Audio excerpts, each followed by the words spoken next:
Olá a todos! Hoje estaremos comentando uma das obras literárias do autor Leandro Carnal, o livro O Dilema do Porco-Espinho. Leandro Carnal nasceu em São Leopoldo, em Rio Grande do Sul, no dia 1º de fevereiro de 1963. É graduado em História pela Universidade do Vale do Rio dos Sinos, em Porto Alegre, e doutor pela Universidade de São Paulo. Foi professor do ensino fundamental e médio em escolas públicas e privadas. O vídeo tem como objetivo fazer uma breve apresentação dos assuntos mais abordados em cada capítulo, presente no livro. Em seguida, estaremos dando início à nossa apresentação. Falaremos hoje sobre o dilema do porco-espinho. O Dilema do Porco-Espinho é um livro que retrata a solidão de outra forma, já que a vida nos retrata a solidão de uma forma maléfica e extremamente ruim, como o exemplo a solitária dos presídios. A solitária é uma forma de castigar, ou as professoras que colocam os alunos no canto da parede, sozinhos, sem ninguém. Então, muitas vezes a solidão é retratada como uma forma de punição, uma tortura. E nesse livro a gente vai falar sobre as coisas boas da solidão, sobre o momento de reflexão do ser humano, quando o ser humano tem uma pausa que pode refletir sobre os seus erros e tentar assim ver as melhores soluções. O Dilema do Porco-Espinho, então, é um exemplo disso. Os porcos-espinhos no inverno sentem muito frios quando estão sozinhos, mas quando estão em grupo acabam ali se alfinetando. A mesma coisa de nós seres humanos. Quando estamos sozinhos nos sentimos agoniados, angustiados, nos sentimos muitas vezes tristes, né? Mas quando estamos em grupos, muitas vezes as ideias não batem, a gente acaba ali se alfinetando. Nós temos então no início do capítulo 1, não é bom que o homem esteja só, algumas visões aí do que é, né, a solidão.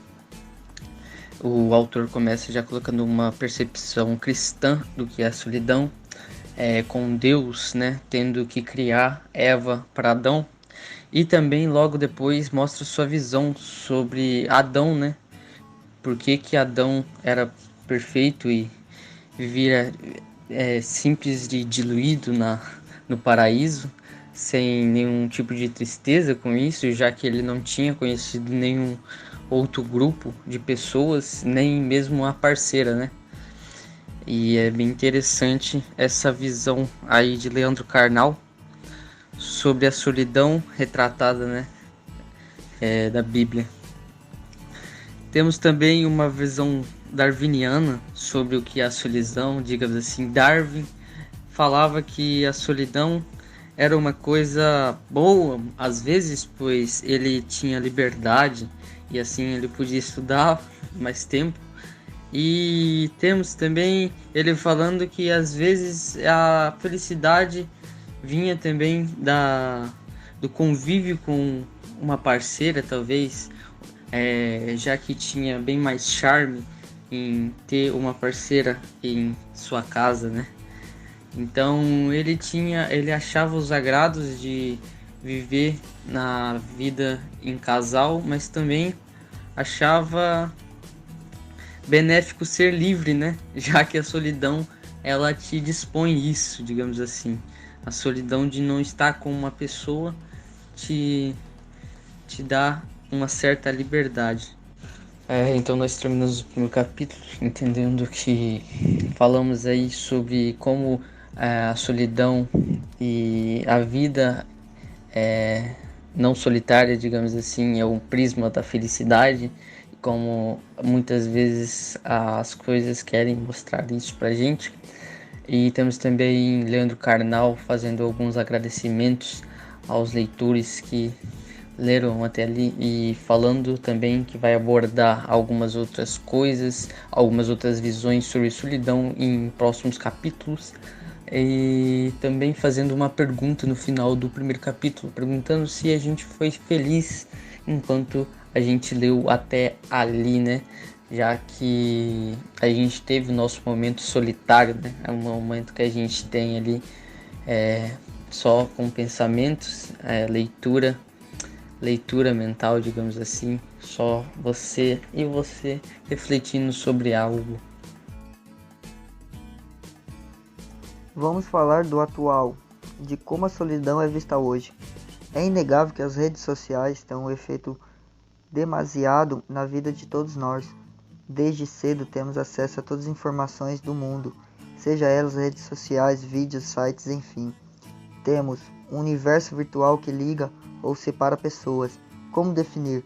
Não existe uma definição, sim, existem dados de pós e contra do quando a internet pode afetar a vida de jovens, adultos e idosos, mas é irrisório querer rotular a fórmula que esses acessos interferem na forma de viver de uma pessoa. Concordamos que a internet tenha distanciado pessoas, uniu virtualmente, mas separou fisicamente. Porém, ela também ela traz a reflexão que muitas vezes é melhor viver só do que mal acompanhado. Dando continuidade ao tema anterior, vamos estar falando sobre a solidão, solitude e sobre os livros. Primeiramente, gostaria de estar diferenciando a solidão da solitude. A solidão é quando uma pessoa se sente sozinha, desacompanhada, quando se sente isolada da sociedade. Mas vale lembrar que também podemos nos sentir só, mesmo em meio à multidão, e isso é considerado negativo, e então chamado de solidão. Por outro lado, a solitude tem caráter positivo. Solitude é quando buscamos entender o nosso próprio eu, quando nos privamos de tumultos cotidianos em busca de uma autoaprendizagem, seja ela profissional ou pessoal. É quando se isolamos no meio social por livre escolha em benefício a si próprio. Estar só não significa algo ruim. Pode-se usar esse momento para fazer algo reflexivo, para obter um autoconhecimento e se empenhar em algum projeto. Às vezes, é preciso de momentos isolados para poder se concentrar em algo. Já a literatura é capaz de envolver os leitores com suas histórias e personagens, em um conto de romance, tragédia, fictício. Através dos livros, podemos exercitar a nossa mente e ampliar uma nova possibilidade de enxergar novos horizontes.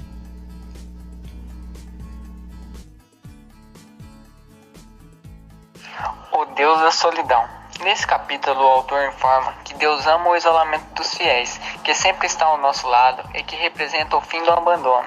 E para reforçar isso, ele usa passagens mostrando que Jesus passou 40 dias no deserto para só então encontrar-se com Deus. Moisés só recebeu os 10 mandamentos sobre isolamento. O anjo Gabriel só falou com Maomé quando ele estava sozinho na caverna, e que Buda só encontrou a iluminação quando estava solitário debaixo de uma figueira. Tudo isso confirma que Deus não abandona os fiéis. Deus parece amar os solitários.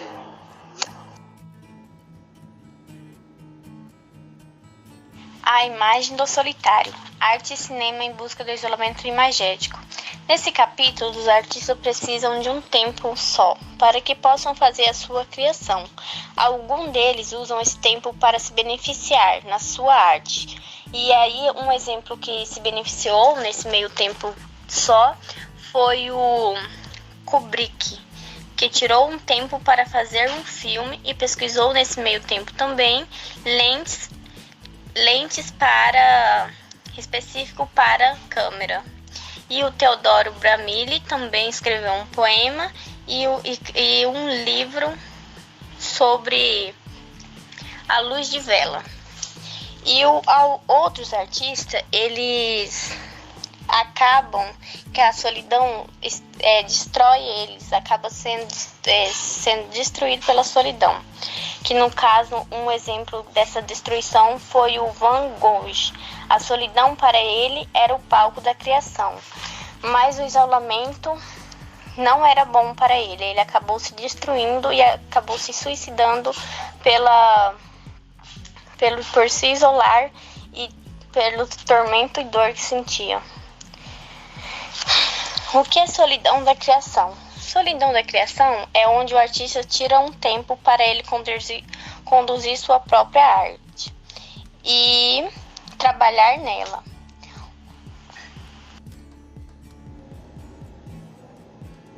A solidão e a criação. A relação entre a solidão e a criação é muito decorrente no meio artística, quando o autor busca no isolamento social uma concentração para conduzir sua obra e trabalhar nela, até mesmo para fluir a sua imaginação, buscando uma inspiração nela.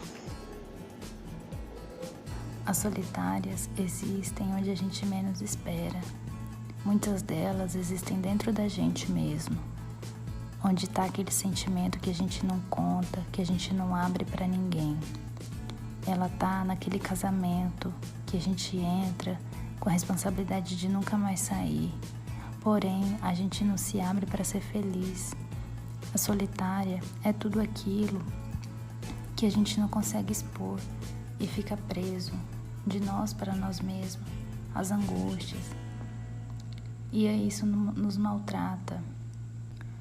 Ao contrário do que era praticado antes, há uns anos atrás, muitos nos estados norte-americanos, onde os presidiários, as pessoas mais perigosas, elas eram presas em solitárias, em celas pequenas, isoladas do contato com outros detentos. E isso, aos relatos deles, é o que mais sofria. E o que mais eles sentiam falta era da relação com outras pessoas. Porém, ao mesmo tempo que isso os feriam, aquela solidão era onde eles mergulhavam nos próprios sentimentos, olhavam para de volta do seu coração e se reconheciam mais ainda. Até fazer o reconhecimento do próprio erro que cometeu.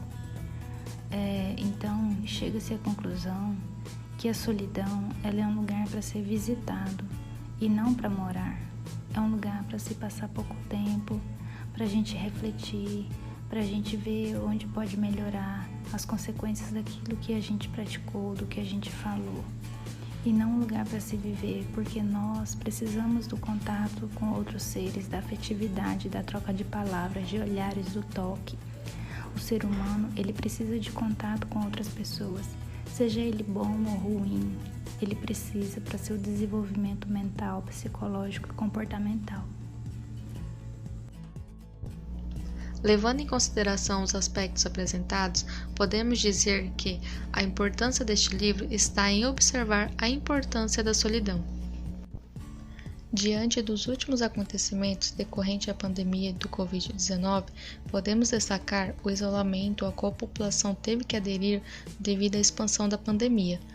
Com esse isolamento social, grande parte da população passou a ter um tempo a mais dentro do seu próprio lar, e com isso muitas pessoas vieram aproveitar esse tempo em casa para se dedicar um pouco mais a si mesmo.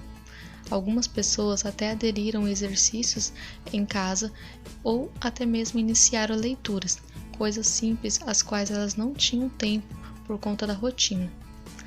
Diante disso, podemos dizer que a solidão nem sempre é ruim.